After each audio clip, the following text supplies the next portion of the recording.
Hello, happy Wednesday. Welcome on into Let's Bet It. Lauren Javari here with Jared Smith. Jared, what's going on? Happy Wednesday, hump day. How's your day going so far? Get it. I know it's early still, but there's a lot of day left for us. Yeah, a lot of day left, a lot of runway left. Things are going okay. It's actually funny. I had one of those nights last night to forget in betting. Lost my pod, lost both my solo walks props, and I went to bed in like a hissy fit, thinking that Josiah Gray, who was the last leg of the Walk This Way parlay, had two walks. We had under 2.5. He had two walks through the first 3 innings, and it's like 11 o'clock, and I'm like, screw this. I'm going to lose every bet I made tonight, and I go to bed. I wake up, he stayed under 2.5, and the parlay hit. So maybe I should just sleep through all the games because clearly watching it didn't help last night. But that was the one silver lining to what was overall a pretty rough gambling night for me. But the parlay did it, and hopefully we do a better job with the props and the NRFI and the YRFI and the RFI today. But other than that, things are okay. How are you? Hey, you know what?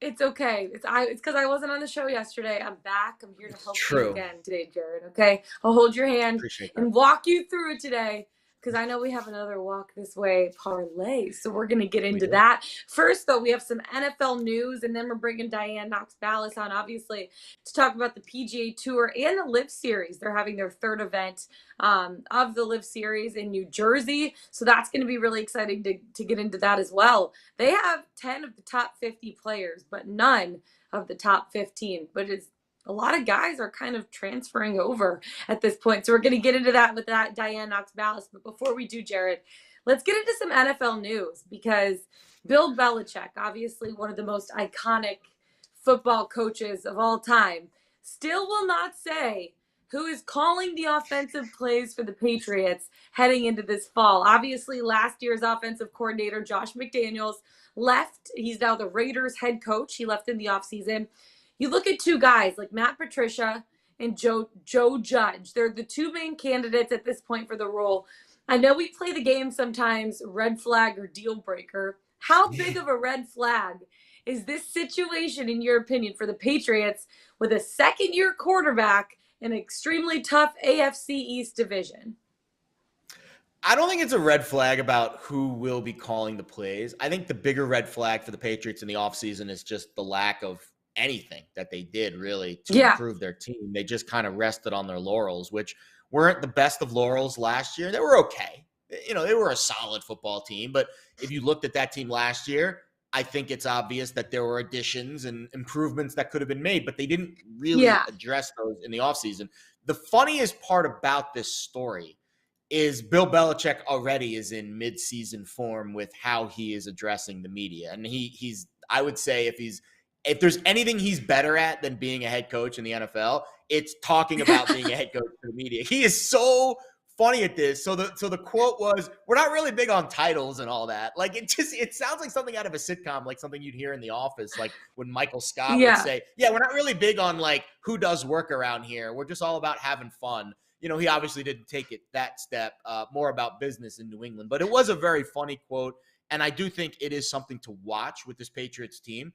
But I'll be honest, if you ask me teams in the division that I'm high on, I wouldn't say New England's on that list.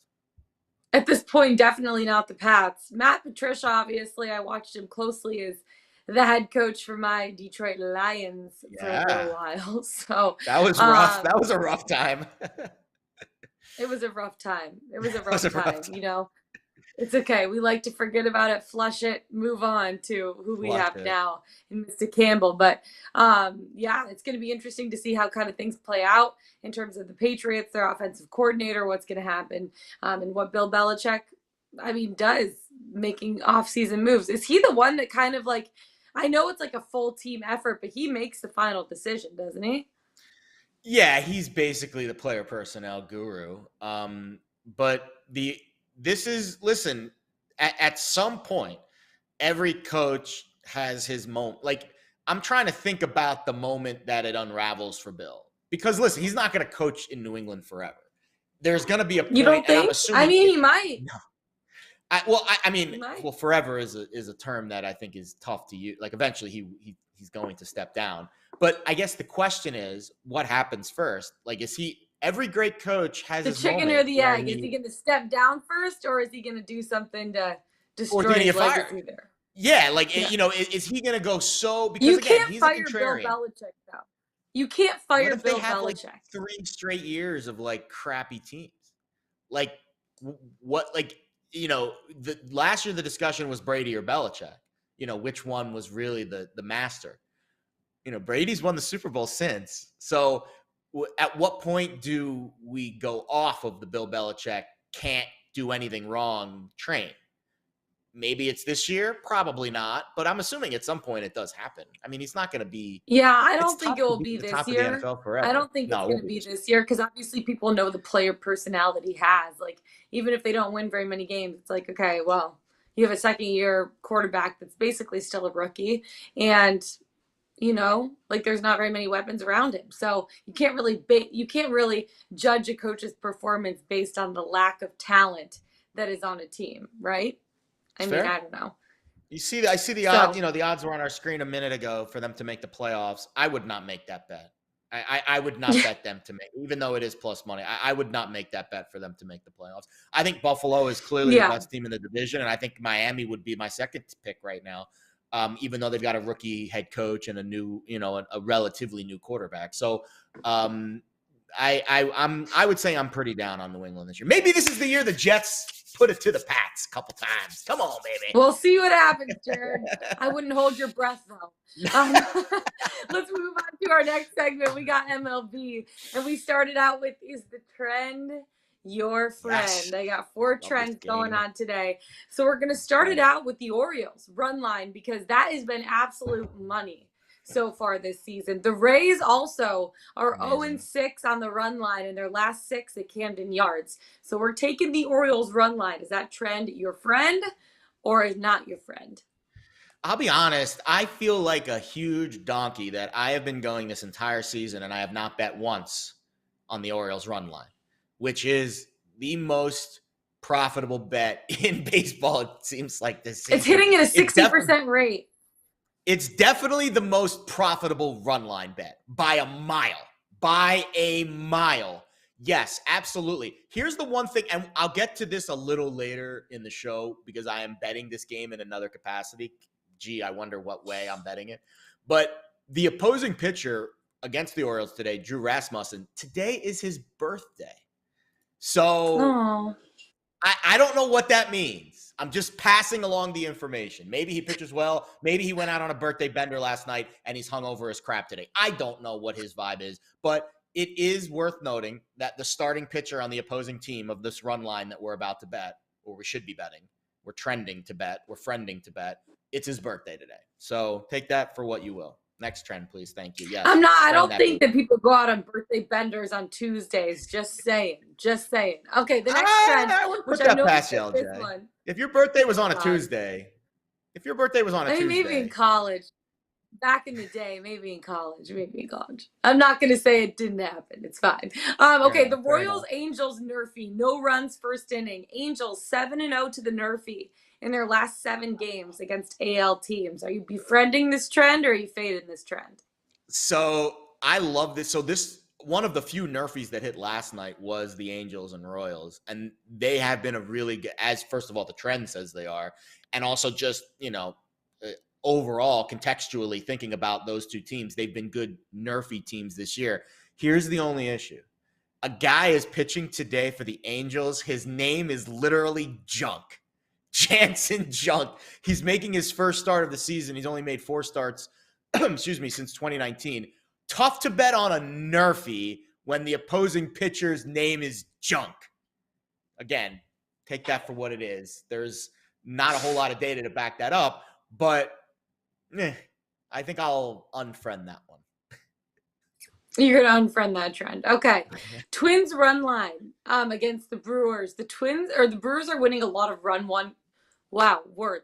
Brewers are winning a lot of 1-run games. Yesterday, obviously, against the Twins. We saw that against the Royals when the Brewers played them. The Twins are 5-0 to the run line in their last 5 at Milwaukee. How do you feel about this one? Twins, I'll be honest, these are 2 intriguing teams. Minnesota less so than Milwaukee. I think if you ask me, pick a team in the National League that no one really thinks can make it to the World Series that might have a chance, I think Milwaukee would be my pick because you get Burns and Woodruff back to back, which is tough in a 7-game series. But their offense is just a sieve. And Chris Archer's actually, his NRFI numbers have actually been pretty good. They're on my list today. The Twins have been feisty. Buxton's a star. They scored a bunch of runs last night. Sure, I'll take the 1.5 with Minnesota. Okay, love it. Okay, last one. Subway Series. Mets, Yankees, NRFI. No runs first inning. Mets are 7-0 to the NRFI in their last 7 games as home favorites, which again today, they're home favorite. I have, you know how some people, if they're lactose intolerant, have sworn off dairy? I have sworn off anything Yankees NRFI related. I cannot get behind a NRFI when Aaron Judge is guaranteed to bat every single first inning. And also, by the way, on the other side, Domingo Germán's on the mound, who has not been good at all. He's only pitched 3 innings this season. Well, but to be fair, looking at his prior NRFI rate hasn't been great either. This season, he was awful in that one first inning, but also his prior NRFI rate's been, it hasn't been spotless. He's had some issues in that department. So I am not going to sign up for any NRFI related activity with the New York Yankees because of A, Aaron Judge, and B, today because of Domingo Germán. I'll be honest, that game yesterday in the first inning felt like a 9-inning game. What was it, 4-2 after the first inning of this first game, Subway Series game yesterday?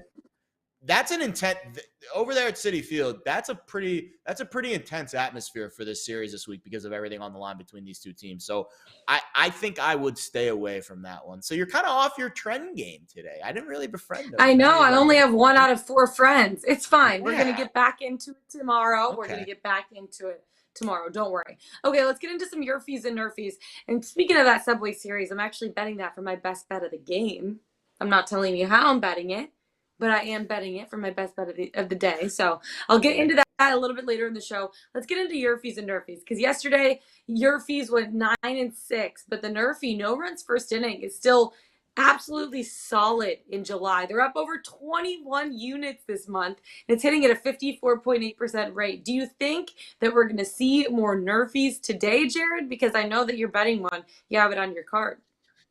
Yes, I actually have 2 on my card. One I will give a little bit later. Actually, I apologize. I do have 1 on my card today and then one other one that I want to mention. So I think regression is a real thing with these bets. What have we learned all season with these bets? They've been kind of coin flips. It's always like I'm looking at it's kind of funny. I'm looking at the month to month. April, YRFI positive. May, NRFI positive. June, YRFI. July, NRFI. It is literally flipped back and forth with which bet is more profitable month to month, like in perfect sequence.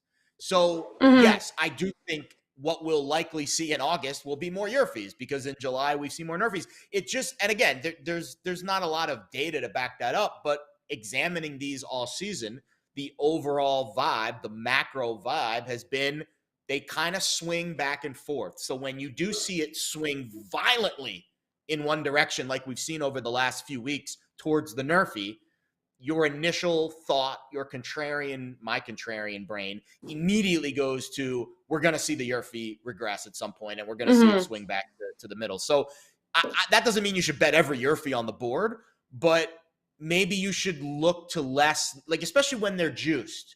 -120, -130, -140. We've bet NRFIs at -150 this year. Like that's where I think we need to draw the line and say, even though the NRFIs have been hitting and the numbers might look too good to be true, the reality of the situation is these are still relative coin flips. So the price needs to be the most important thing when we're betting these on a daily basis. Price over matchup always. Always. Mm-hmm. And I know the NRFI is your play of the day, so we're not going to do it right now. I know we have one walk this way parlay, Jared, so get right into it. Let's walk this way into your parlay. I want to add a couple things first because I actually messed up the rundown. I am betting the NRFI at Coors Field tonight. I had it in the rundown, deleted it thinking that I was putting it in my play of the day. So I am betting the NRFI at Coors Field today, and most days I am doing that. It's plus 155 over at Bet365. It's a massive, massive price today. I can't not bet it at that price. So we are betting the NRFI at Coors Field. It's Giolito Senzatella. It's a solid matchup for the NRFI compared to the odds. And listen, the NRFI's been as theorized. The NRFI so far is profitable at Coors Field this year, even though the YRFI's hit more times. The NRFI is more profitable. So I want to get that out of the way. I am betting the NRFI at Coors Field, plus 155 at Bet365. Get on it.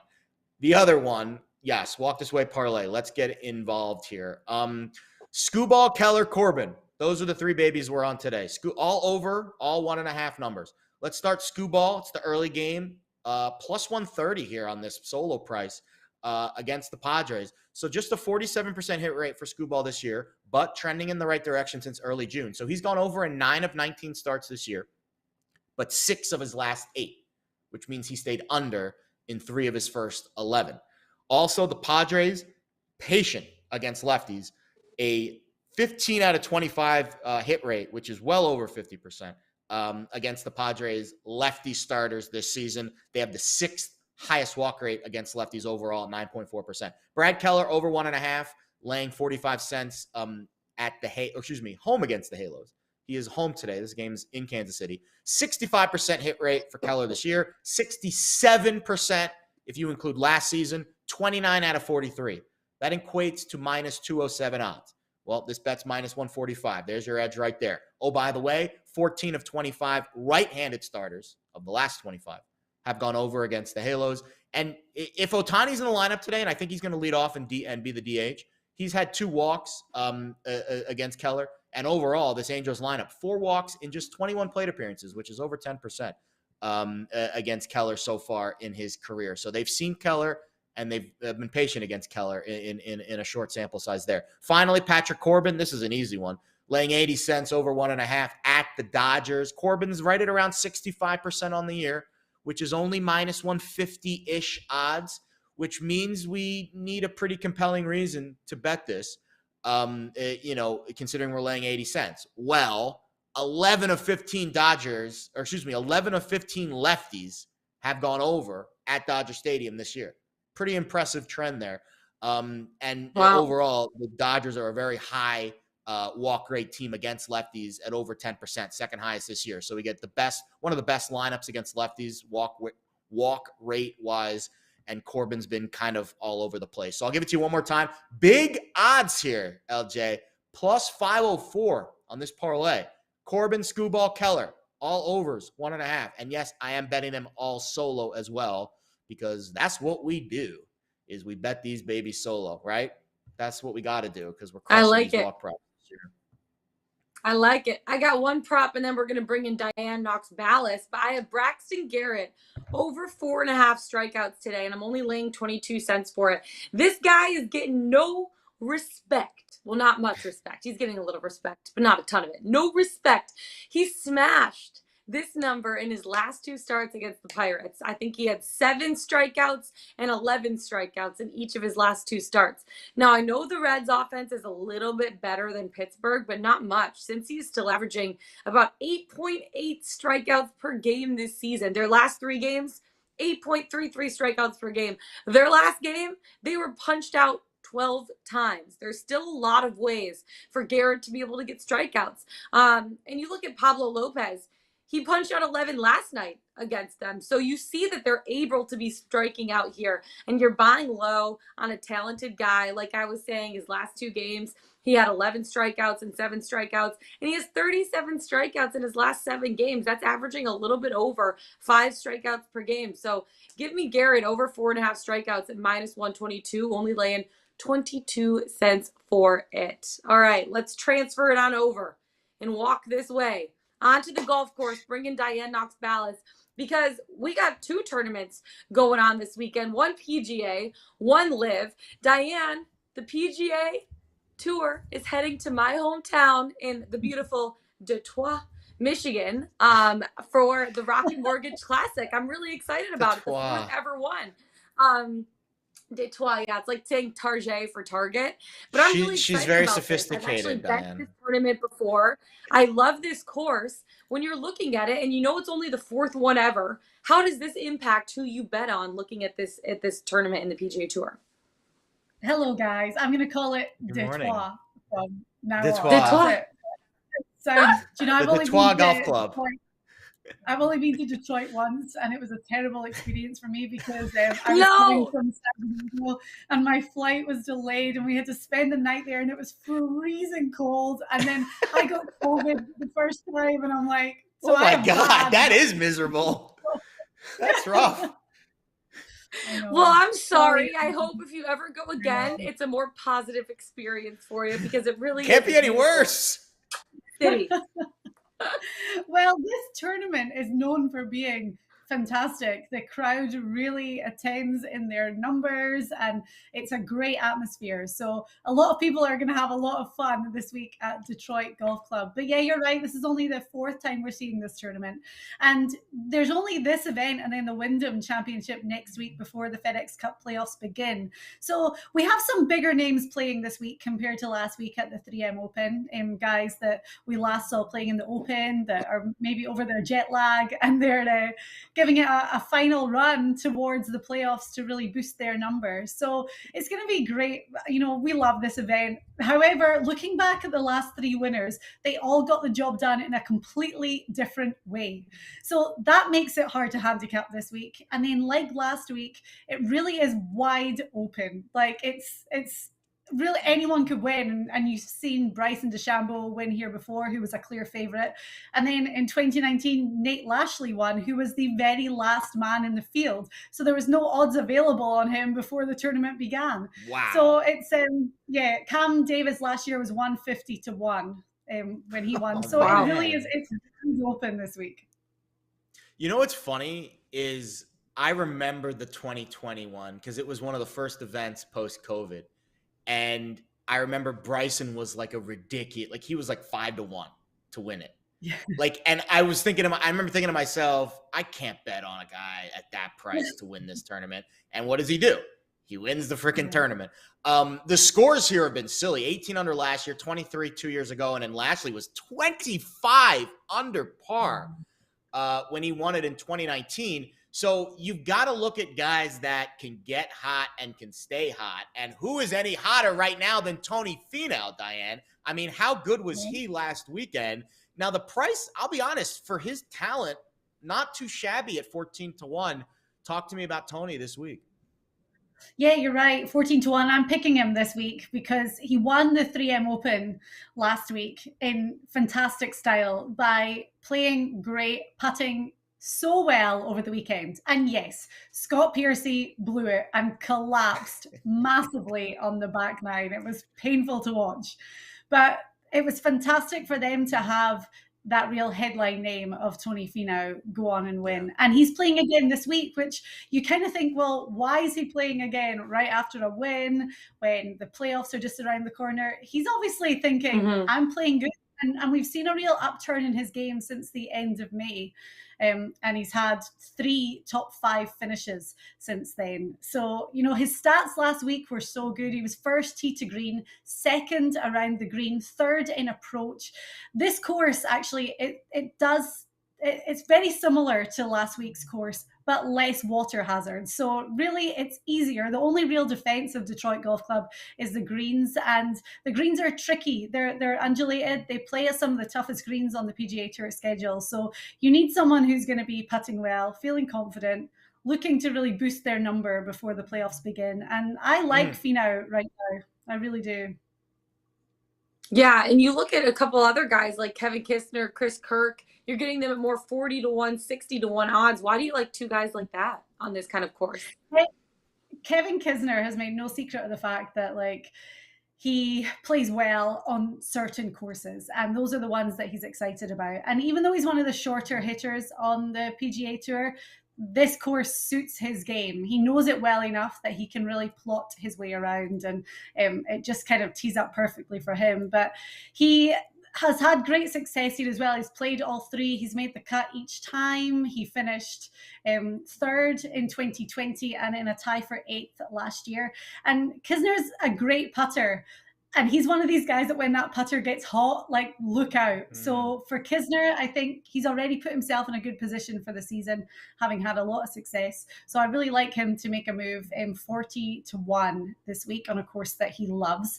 And then Chris Kirk, I think Chris Kirk is kind of one of those under the radar players that, again, has been having a really good season. And once he gets going, can really put on a show. So I think a good week here could really put him in good stead. He's at number 60 in the FedEx Cup standings right now. So he's got a good number. He's looking at obviously taking it to at least the second event in the playoffs where the top 70 play. But he's 4th all season around the greens and 5th in total driving. So I thought that was great. And he's plus 350 for a top 10. So if you don't want to take him outright at 61, I love that for a top 10. I thought that was great value. Yeah, that's huge. That is great. I saw someone in the chat, the Finau top 20 at minus 115. Feels like a decent coin flip price there, almost coin flips price. If you do like those finishing position bets. Speaking of, those are a couple of your props today. You also have Danny Willett on your card. Obviously, we have to get to your long shot. But those finishing position bets, Diane, you've been so good at being able to find guys lower down on the odds board and get them into the top 5, top 10. You did it last week with Callum Tarrant, who's been another guy that's been, really hot. But this week, Adam Scott, Doug Gim, pretty juicy numbers on both of those guys to be in the top 5 and top 10 respectively. Yeah, Adam Scott, I love for a top 5 at plus 550. The last 2 times we saw him play were in the majors, the US Open and in the Open Championship in Scotland. And he recorded top 15 finishes in both, which just really shows where his game is right now. And he's sitting 14th in birdies or better for the season. We know, as you said, the scoring is going to be low. He's never played in this tournament before, but I'm like, he's such a veteran player, and that's not going to cause him any problem at all. So I really like Adam Scott, again, to make a push at the end of the season. And then Doug Gim. So if you were following the leaderboard last week at the 3M, he was around for a while. He's plus 800 for a top 10. So wow. I'm definitely jumping on Gim. Yeah, he contended at the Genesis Scottish Open. And then again last week, he finished T16 at both. Only because he had a horrible triple bogey on the very last hole on Sunday. That obviously knocked him down a little bit, but I didn't have any money on him then, so I didn't really care too much. But in his first 6 events, he's finished top 18 in 3 of them. So I thought, at plus 800 for a top 10, I thought those odds are great for a guy that, again, is in form and is going to capitalize on that to get a good position for the playoffs. So yeah, I'm definitely looking at Gim. Yeah. What about, we love your long shots because they always either win or finish this close to winning. So and give us a ton of heat. 101 odds. Danny DeWillett at 100-1 odds. How do you feel about this? So for my long shot this week, again, because this is such a wide open tournament and we know that scoring is going to be low, I wanted someone who played well last week because TPC Twin Cities and Detroit Golf Club are a little bit comparable. As I said, this one maybe plays a bit easier. So Danny Willett played really well, first top 10 of the season last week. And he's sitting at 137 in the FedEx Cup standings. So he has to do something to move into that 125. But he's, when I looked at the only kind of stat pattern over the last 3 winners, around the greens and putting.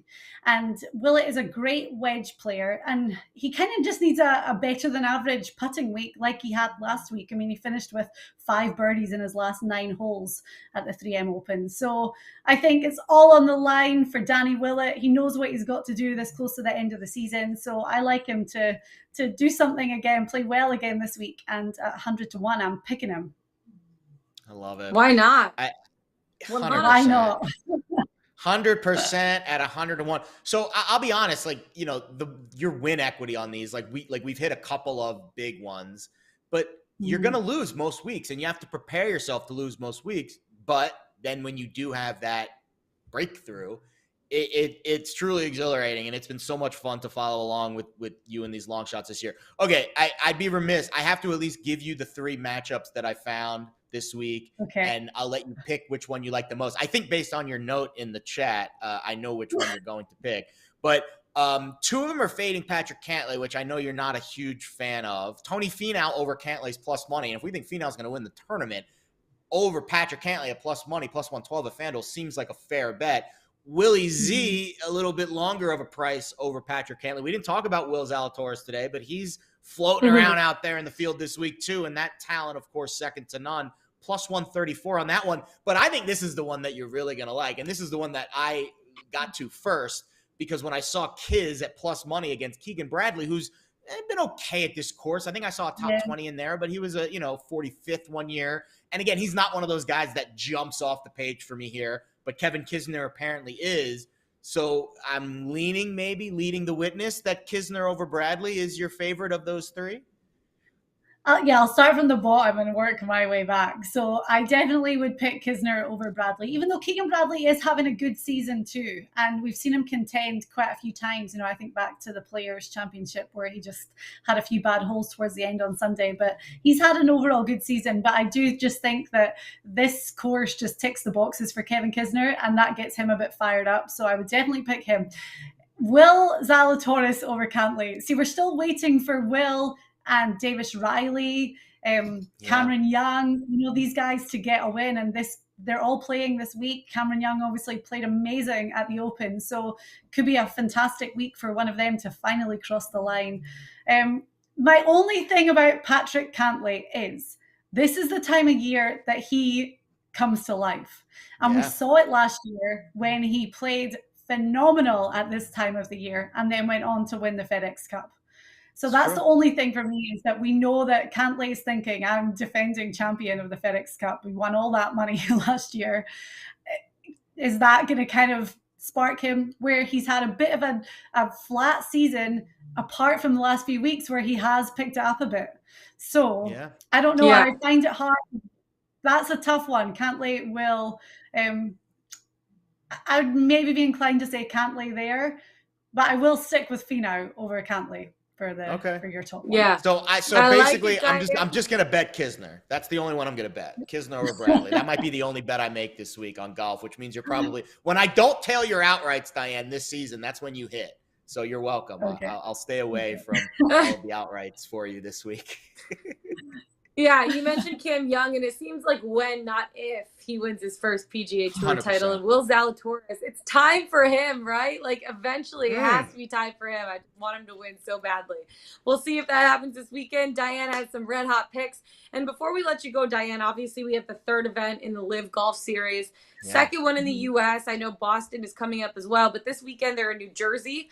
The LIV Series now has 10 of the top 50 players in the world, but none from the top 15. So when you look at the field this weekend in New Jersey for the LIV Golf Series, who are you betting and why? I see you have 2 outrights and then a couple, or 1 top 5, 1 top 10.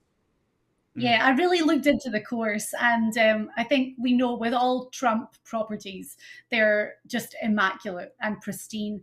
This was supposed to be hosting the PGA Championship this year, but then after all the storming of Congress by Trump supporters in January, they moved it to Southern Hills instead. So, I don't want to say too much and get too political, but I think we all know former President Trump. The facts are the facts. Well, he's going to want to go all out, isn't he? He's going to want this to be like that kind of like flashy big event. Like, you should have had the major here. So this is going to be amazing. It's tough. I've read a lot of reviews of the course and it's very demanding. I mean, it was set up to host a major, so it is going to be challenging. Apparently, it really does favor the long hitters. Justin Johnson is an outright favorite at plus 500 by a mile, especially after his recent top 10 at the Open. So yeah, I mean, it's like you were saying about Bryson earlier. Do you want to bet DJ at 5-1? I'm going to look a little bit further down, and I am going to take a guy who's just signed to LIV Golf in Jason Kokrak. He's 22-1, so this is his first LIV Golf event, but he is a huge hitter. He's one of the biggest hitters on the PGA Tour. But to get his 3 wins that he's had, he had to improve on his putting, which he really did. And in some of those tournaments, he's had to really scale back off the tee. And he's been able to prove that he can really strategize his way around a course as well. So I like Kokrak to start hot at Live Golf at 22-1. I'm looking at Matthew Wolff at 35-1. I thought really high odds again for a big hitter. He finished T8 in his first Live Golf event in Portland. And he's happy, and I think that Wolff really publicly documented his personal struggles that he was experiencing on the PGA Tour mentally. And as soon as he joined Live, he said that he felt like that weight had just been lifted. He plays better when he's happy. I mean, who doesn't? So I like Matt Wolff at 35-1. I like Bryson for a top 5 at plus 250. Again, big course, Bombers course. So I think he's going to be out there, showboating a little bit. And so I think that he's had this kind of comeback after injury that's been a bit underwhelming, but he played well at the Open. So I like him for a top 5. And then Patrick Reed, top 10 at plus 120. Patrick Reed has been dubbed Captain America after his Ryder Cup and President's Cup performances. He's playing at a Trump course. I'm like, come on, it doesn't really get much American than that.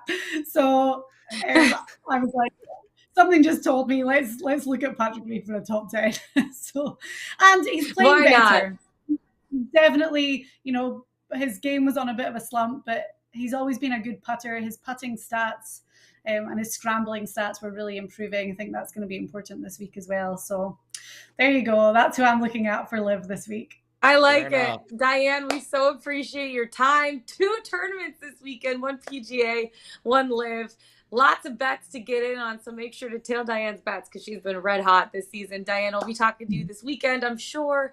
Have a great rest of your week, and we'll chat with you soon. Good luck with the move, Diane. She's moving houses today, right? That's like today. Yeah, today. Oh my goodness gracious! Good luck with that. I'm leaving here to go for the final walkthrough, and then we have to go sign all the closing papers at 2 p.m. And then, today. So it's a crazy week. Well, if Danny Willett hits, you'll be able to pay a little more of that mortgage off if we get Danny Willett across the finish line this week, right? Bye, Diane. Have a great day. Thank you. Bye, guys. Diane Knox Balas. All right. Lots of good golf bets. You love to see it. She's buying a new house. She's moving. She's grooving. She's shaking. She's baking. Speaking of shaking and baking, let's get into our Pickswise.com 3-star play of the day. Who do we got, Jared, to win us some money? We've got some action here. Martin Pennington, our buddy, our pony player, has got a couple of races today. So Saratoga. Hey, I don't know if you've ever been up to Saratoga, LJ. I know you're a big fan of the Saratoga, upstate New York. Big time Revolutionary War battle took place in Saratoga, too. The Battle of Saratoga. But Martin Pennington does have 2 bets today. Later this afternoon. Not anymore. What a great, and the knot is spelled Knot. Not anymore. I love horses names. It's so great. And then Bella Sophia. So go ahead, check those out on the site. And also we have Brian Prouty. I apologize if I mispronounced his last name. He has a run line bet on the Cardinals Blue Jays game. And we have Jut Picks, who does a great job with our props. Has a prop on the Giants D-backs game on Zach Gallen. I won't tell you what it is, but it's on the site, 3-star. A lot of day games today in baseball. So get your shit in early. So get on it. The game starts soon. Jump on it. You mentioned a run line for the best bet of the day, a 3-star play of the day on the Pickswise.com website. Well, I have a run line bet for my best bet of the day, too. I'm taking it to the Subway Series, Jared, and I am taking the Mets run line at plus money, plus 128. The Yankees are struggling a little bit right now. They've lost 4 of their last 6 games, and the Mets have scored 15 runs in their last 3, 4 or more in each of their last 2 games. Now, you look at who's on the mound. Max Scherzer. Absolute stud, ace, phenomenal. 6-2 on the season with a 2.28 ERA and 98 strikeouts on the season. Then you look at the other side. Who's on the mound for the Yankees? None other than Domingo German. Who, you ask? Exactly, Herman. Domingo German. He's only pitched 3 innings so far this Domingo Herman.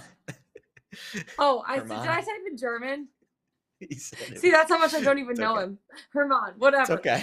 Wait, then that means my iPad auto-corrected to German. You hate to see No. I mean, anyway, it's spelled German, but it's just pronounced with a soft G. I'm sorry. Oh. I didn't mean to interrupt you, but I wanted to make sure. That's literally like, who is this guy? Exactly. It's a soft G. Herman, it's a soft German, G. There you Herman, German. You say potato, I say potato. I don't actually say potato, but I do say German. Anyways, he was rocked by the Astros in that game. 0-1. He's played 3 innings this season. He was 0-1 with a 15 ERA in 2 strikeouts. You hate to see it. It's hard to trust him on the road in this spot when Scherzer's been absolute money, cash all season. He's only allowed 18 hits, 5 runs in his last 25 and a third innings. And the Mets have momentum at home. They're coming off of a couple of wins. They also have the clear edge on the mound. It's just really hard to go against them here. And especially with a guy like Domingo Herman, okay, on the mound. Nailed it. It's hard to trust him. I think that the Mets could win by 2 runs or more, and I like getting it at plus money, plus 128. Oh, I was going to make a Das Boot reference with the German, but now it's Herman. No, don't do that. So. Yeah, I'll let you go with your NRFI. Take it away, Jared. I'm just gonna go wallow I'm with really self-pity over here. No, don't do that. It's listen. It happens. I've butchered names of. I remember one time one of my first jobs out of college was I was a PA announcer at a Division III soccer game, and I butchered this one kid's name, and the mom literally came up to the press box and yelled at me. So I guess it's like, you hate to see that. I have PTSD for getting names wrong with parents and people. So if Domingo Herman's mom is watching, we apologize, Domingo. Sorry. It happens.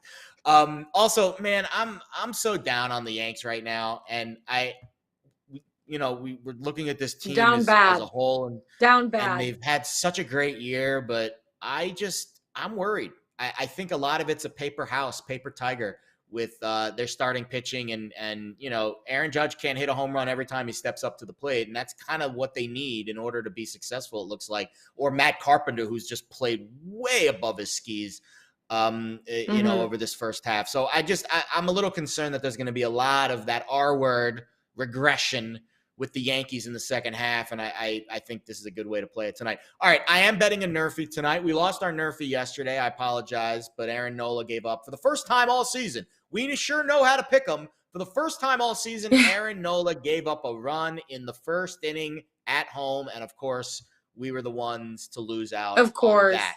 That's just how it happens. That's usually how it happens. Today, we're going back to the birthday boy, Drew Rasmussen. Happy birthday, July 27th, 1995. This is Leo season, right? Leo season right now? Am I right about that? I don't know if you're an astrology person. So I have no clue. No. That's fair.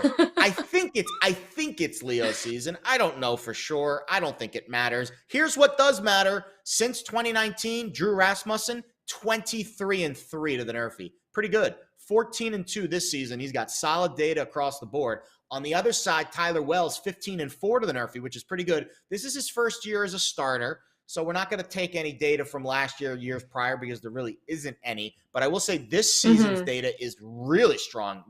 Rasmussen has good numbers in the first inning, but Wells, a whip below 1, walk rate under 5%, and a .214 batting average. So Wells has been really solid in the first. And now we look at the offenses. Well, yesterday, Baltimore, I remember Zino was on the NRFI in this game yesterday, and he got screwed by Shane McClanahan, who gave up a run. That means Baltimore scored a run in the first inning yesterday. And we've been tracking this all season. That does not happen a lot. In fact, here's something that's never happened this season. Baltimore scoring a run in 2 consecutive first innings. They have not scored a run 2 straight games in the first inning all season. So let's throw the Orioles out the window. We don't think they're going to score today. On the other side, the Rays, scoreless in 7 straight games. They're a below average run scoring team on the road this season. And Camden Yards with that pushback wall in left field hasn't been the hitter's park that it's been in prior seasons. So we get 2 above average pitchers, Rasmussen, Wells, and we get 2 below average lineups, and we get a fair price at -110. So I feel good about this NRFI. I wouldn't lay more than like 15 or 20 cents for it. If it starts to go down the 25, 30, 40 cent range, which we've seen a lot of these NRFIs go down lately, I would stay away. Remember, price over matchup. But at minus 110, it feels like a fair price. We will lay it on the Rays Orioles NRFI tonight at Camden Yards. We got NRFI, we got a run line, and we got to go. That's it for us today. Find us on the Pickswise YouTube channel. Go to Pickswise.com. Follow us on Twitter. Jared Smith, Lauren Javara. Best of luck today, you guys. Let's get it. Let's bet it. We'll see you tomorrow.